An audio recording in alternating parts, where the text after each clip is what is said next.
2026년 2월 20일 황용연 칼럼 복시리즈 제8편 욥의 네 친구들에 대해 공부하겠습니다.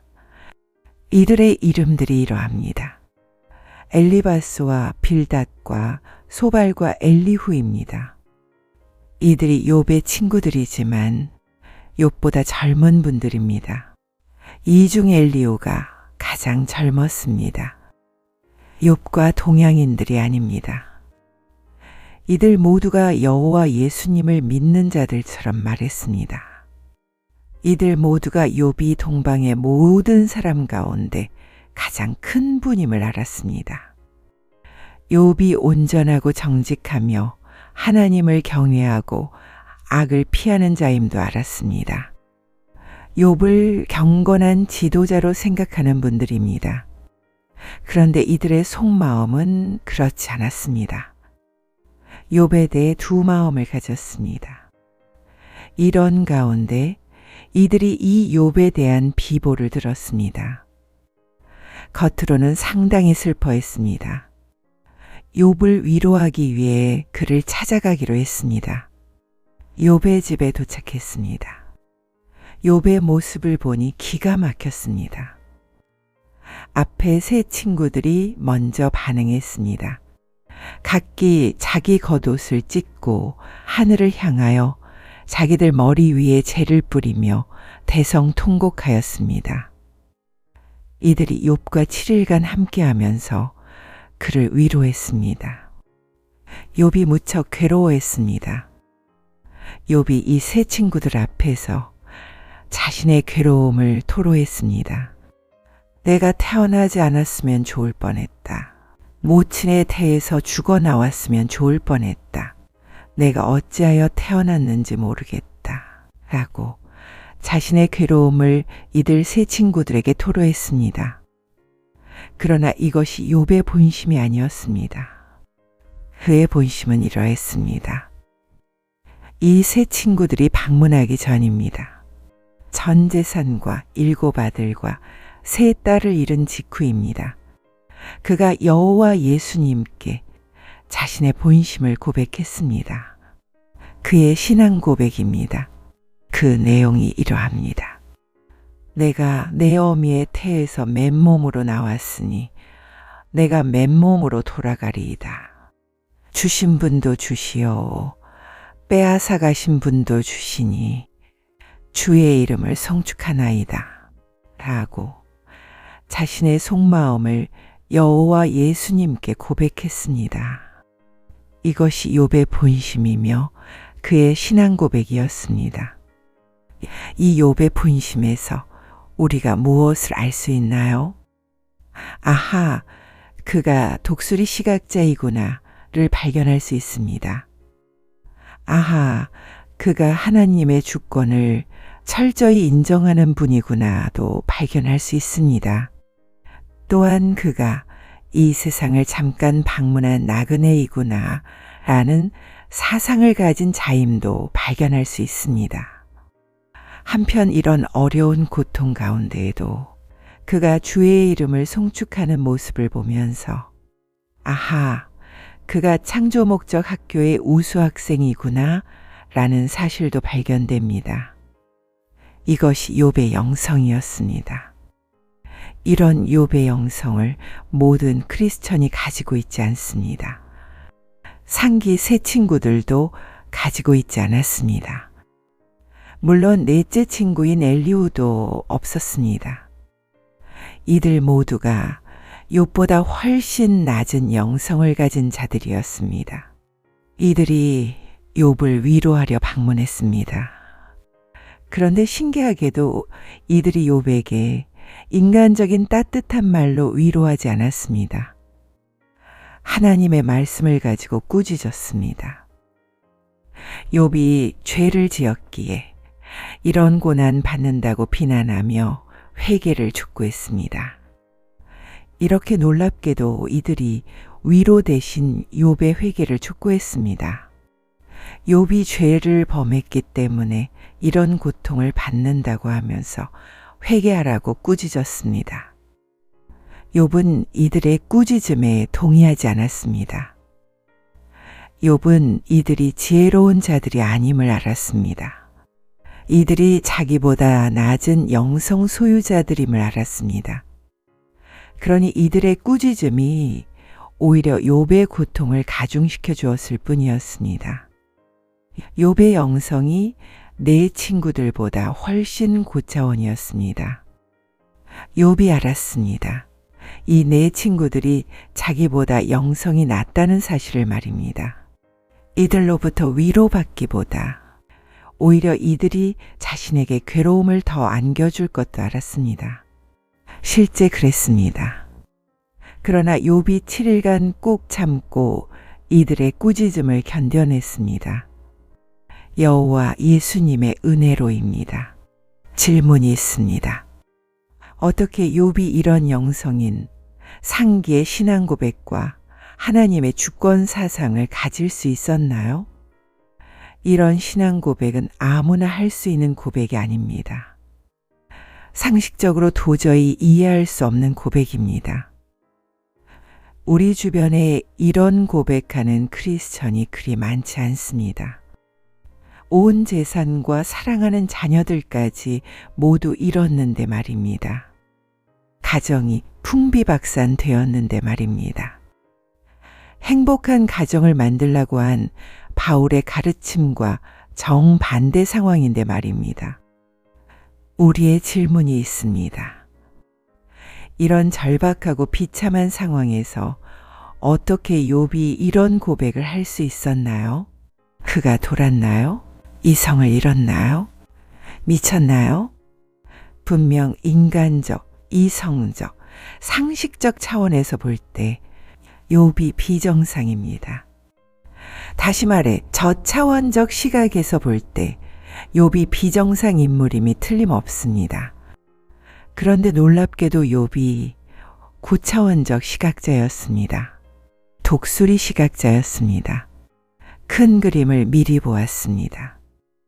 왜 여호와 예수님께서 사탄을 사용하여 자신에게 고난을 허락하셨는지도 알았습니다.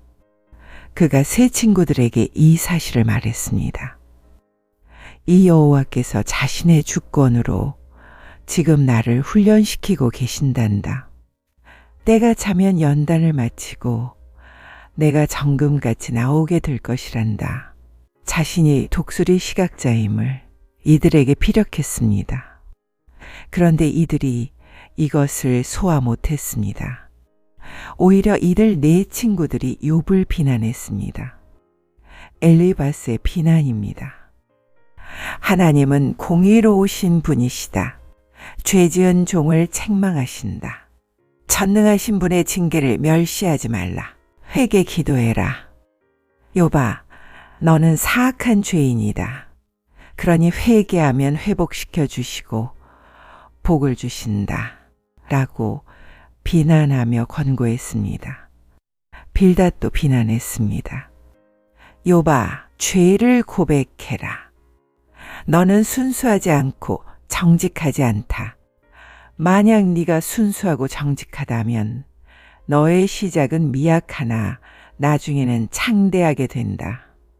그러니 회개하라. 아니면 망한다. 하나님은 회개하는 사람은 버리지 않으신다. 욥아, 너는 짐승 같구나. 너는 악인이다. 너에게 기근과 멸망이 올 것이다. 너는 악인으로 음부로 갈 것이다. 라고 비난하며 저주했습니다. 소발도 마찬가지로 욥을 비난했습니다. 욥아, 너는 말이 많구나. 너는 순수하지 않구나. 회개하라. 그러면 너에게 평안과 쉼을 주리라. 그는 화를 내면서까지 욥을 이렇게 비난했습니다.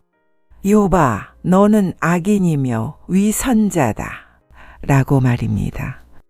나중에 우리가 알게 되지만 상기 세 친구들은 크리스천들이었습니다. 그러나 네 번째 친구 엘리후는 사탄의 자녀였습니다. 이에 대한 자세한 것은 다음 칼럼에서 말씀드리겠습니다. 엘리후는 무지한 말, 지식 없는 말로 이치를 가리우는 자, 예수님의 말씀을 가리고 애매하게 하는 자였습니다. 사탄의 자녀였습니다. 상기 세 친구들은 하나님의 자녀들이었습니다. 용서받았습니다. 그러나 엘리후는 용서받지 못했습니다. 기가 막힙니다. 이들 4명의 이 비난들이 욥의 고난을 가중시켰습니다. 욥을 위로한다고 방문한 분들이 오히려 그의 고난에 고통을 더하게 했습니다. 그런데 놀라운 사실이 있습니다. 욥이 이들 세 친구들을 용납해주고 이들을 안아주고 용서해 주었다는 사실입니다. 이 용서가 여호와 예수님을 기쁘게 했으며 이로써 욥의 고난을 걷어가시고 그에게 2배의 복을 주셨습니다. 그런데 신기하게도 엘리후를 용서했다는 기록이 없습니다. 그가 사탄의 자녀였기 때문입니다. 우리의 질문이 있습니다. 어떻게 욥이 이 세 친구들을 용서할 수 있었나요? 자신에게 엄청나게 자존심에 상처를 입힌 분들인데 말입니다. 위로하러 왔다고 하면서 오히려 자신에게 쓴뿌리만 잔뜩 심어준 분들인데 말입니다. 욥은 그의 이성과 논리와 상식으로는 용서가 불가능했습니다. 그런데 욥은 해냈습니다. 아무런 조건도 없이 말입니다. 여호와 예수님께서 이들을 용서하라고 하실 때 한마디의 토시도 달지 않고 순종했습니다. 이것이 어떻게 가능할까요? 이는 욥이 예수님의 은혜로 독수리 시각자였기 때문입니다. 큰 그림을 본 자였기 때문입니다. 이렇게 큰 그림을 보게 되면 작은 문제들과 작은 산들은 그저 발밑으로 보면서 밟고 지나가게 되어 있습니다. 욥이 이 세 친구들을 이런 시각으로 보았던 것입니다. 자신을 훈련시키는 도구들로 보았습니다. 예수님의 제자들과 바울과 그 팀들도 욥처럼 큰 시각을 가졌습니다. 이것이 바로 저 세상, 이 세상, 저 세상, 즉 하나님의 나라를 소유하며 보는 시각이었습니다. 그러니 이들 모두가 용서의 삶을 살았던 것입니다. 이들이 이 큰 시각으로 살다가 본향으로 갔습니다. 바울이 자신이 이런 큰 시각자라는 사실을 주 57년 그의 저서인 로마서 8장에서 16장에 자세히 기록했습니다. 고난 중에 있었던 로마에 있는 자신의 제자들에게 이 시각을 가지고 살다가 본향에서 만나자라고 도전하였습니다. 그 후 그가 빌립보서를 저술하면서 고난 중에 있는 자신의 제자들인 빌립보 팀들에게도 이런 큰 시각을 가지고 살다가 본향에서 만나자라고 도전했습니다. 그 도전이 이러했습니다. 아무것도 염려하지 말고 다만 모든 일에 기도와 간구로 너희 구하는 것을 감사함으로 하나님께 알리게 하라. 그리하면 모든 지각을 초월하시는 하나님의 평강이 그리스도 예수 안에서 너희의 마음과 생각을 지키시리라 였습니다. 하나님 나라의 큰 그림을 보는 자는 이런 평강을 누릴 수 있습니다. 본향을 사모하는 자에게는 이 평강이 있습니다. 본향을 사모하는 자는 용서의 삶을 살게 되어 있습니다. 용서의 삶을 사는 자에게는 이 평강이 있습니다. 욥과 바울과 같이 말입니다. 우리가 욥의 삶 속에서 배우는 것이 있습니다. 고난과 핍박과 자존심 상처 속에서도 항상 용서가 있었고 감사와 평강이 있었습니다. 이 욥의 성품을 예수님의 제자들과 바울과 그 팀들이 전수받았습니다. 그리고 2000년 교회 역사 속에서 이 성품이 전 세계 예수님의 신부감들에게 전수되어 왔습니다. 오늘날에도 전수되고 있습니다. 머지않아 욥을 포함한 이들 모두가 공중 혼인잔치에서 만나게 될 것입니다. 이들 모두가 천년왕국과 신천신지에서 왕노릇하게 될 것입니다. 저의 기도 제목입니다. AMI 팀 모두와 독자들 모두가 이 신부감 반열에 들어오도록 말입니다. 이런 분 되시려면 욥처럼 바울처럼 용서의 삶이 몸에 배어 있어야 합니다. 감사와 평강의 삶이 몸에 배어 있어야 합니다.